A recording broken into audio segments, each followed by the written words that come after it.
favorite sports movie?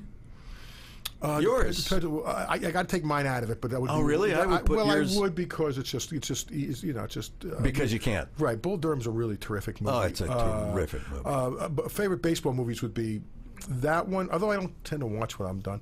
I like Bang the Drum Slowly, even though De Niro can't play. He's fascinating. I like some of the old stupid comedies, like It Happens Every Spring. Oh, yeah. I think 8 Men Out's a pretty good movie. Yeah. I think, and the most underappreciated movie out of all of them is the original Bad News Bears. I think it's a great movie. The Bad News Bears with Walter Matthau. You think underappreciated? Underappreciated? I mean, what I would put in like in the top 5 sports movies of all time. It's that good because it's about something. It's about America.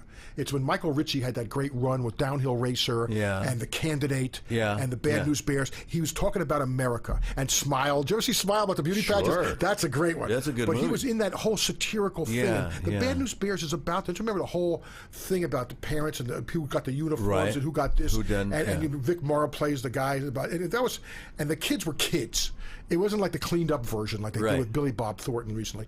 It's like that movie is about something. It's about America. It's about a drunk guy's giving out beers to the kids and stuff.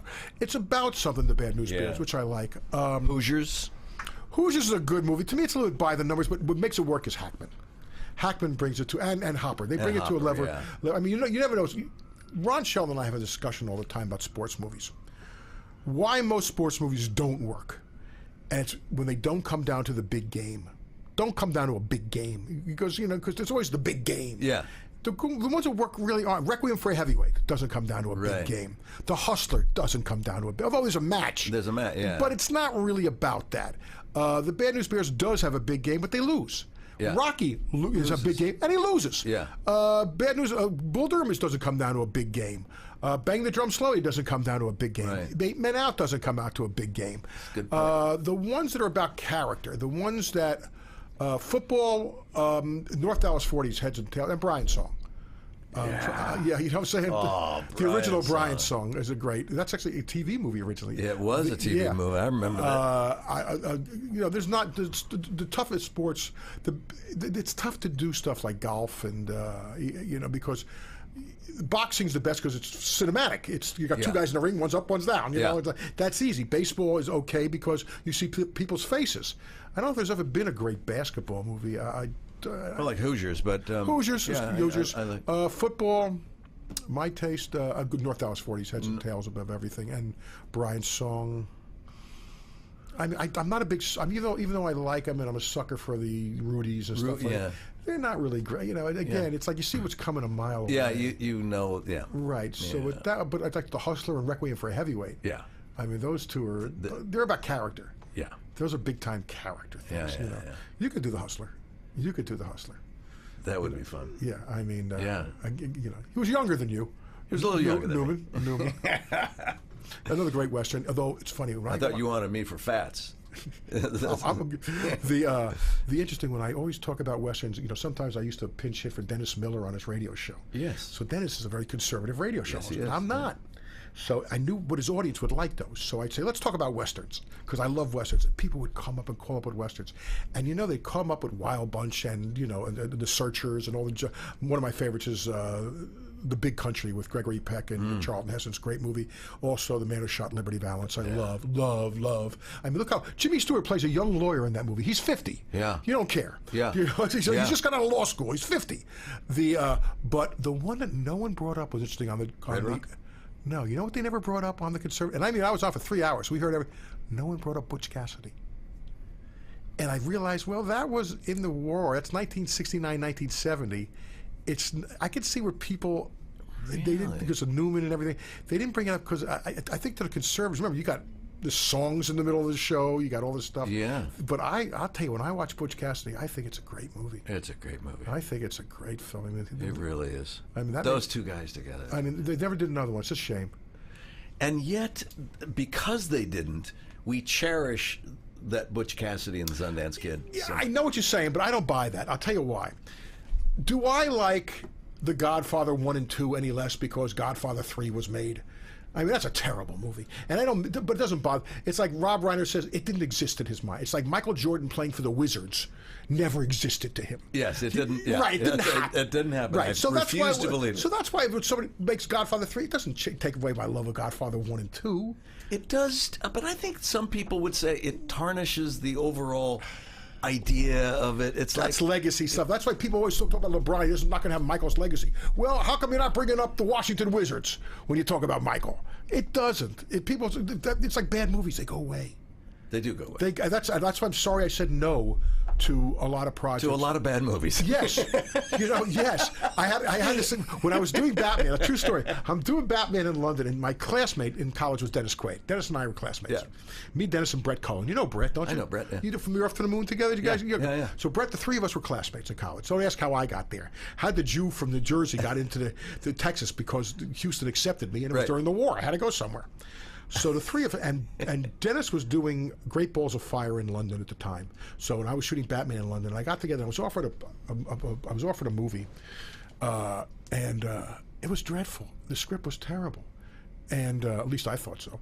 And I thought, Batman's going to be a pretty big movie. I might get offered some better stuff here.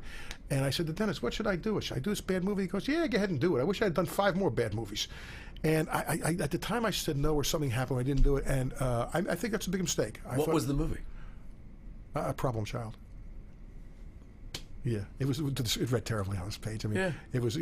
But yeah. And then John Ritter did it, and he died. So there you go. I mean, so maybe I didn't make. I miss him. John was a great. John was a nice guy. Really, I didn't know him very well at all. Really nice guy. But I wish I had said yes to because they do go away. I did one with Eric Idle one time that never made it, and I had a nice time. I knew the movie was terrible, but it goes away. And yet, here's something else. Here's something else. No matter how bad you think a movie is, and I'm sure you've done this. Yeah. You're going to come across somebody one day who goes, "You know what movie I love that you did?" Yes. And they're going to name the biggest piece of shit that you ever did. And you like that movie, huh? Because somebody is going to like it. Yes. Yeah. Someone's going to like it. But, usually when people are lamenting about decisions of the past, they're usually talking about, I wish I had taken that movie because it was such a big hit. You talk about movies that were crap that you wish you had taken. Absolutely. I wish I had done all of them. Because now I look back and it's like, to me, work breeds work. Because like you said, you did the X-Files. So you didn't know. It might have been good, it might have been bad, but you met Vince right, at that thing, right? Yeah. I don't know who I would have met on that. And you're going to meet somebody in a crew who's going to remember you. You might work with another actor who's going to become a star and remember you.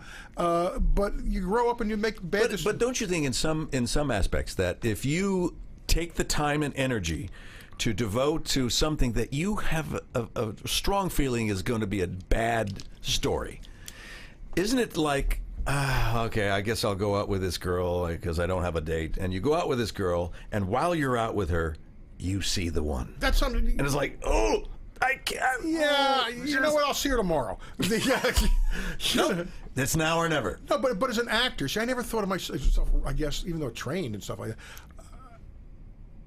that. I had a path. I thought of maybe I was because I was also doing stand-up comedy at the time, but as an actor, I think of myself differently than I do as a writer. An actor, I am here to act and to create a character for this piece. Yeah. And rather than thinking about the piece, let me do my job as an actor. And I think if I had had that, once you're a star, and maybe I thought of myself as a star then, which was a mistake, but once you have that, I wasn't like I was having my choice of 15 films. I was like, it wasn't like I just turned this one down. And I think it's a mistake. I think I didn't. You're right. And if you do get the opportunity to have offers to you, I think you do need to pay a lot of attention to where do I want to go? Is this the track that I want to be on? And it is. We were talking about this at the beginning. The writing element in the storytelling is by far the most single important material element there is. If it ain't on the page, it ain't on the stage. It's got to be there. Yeah.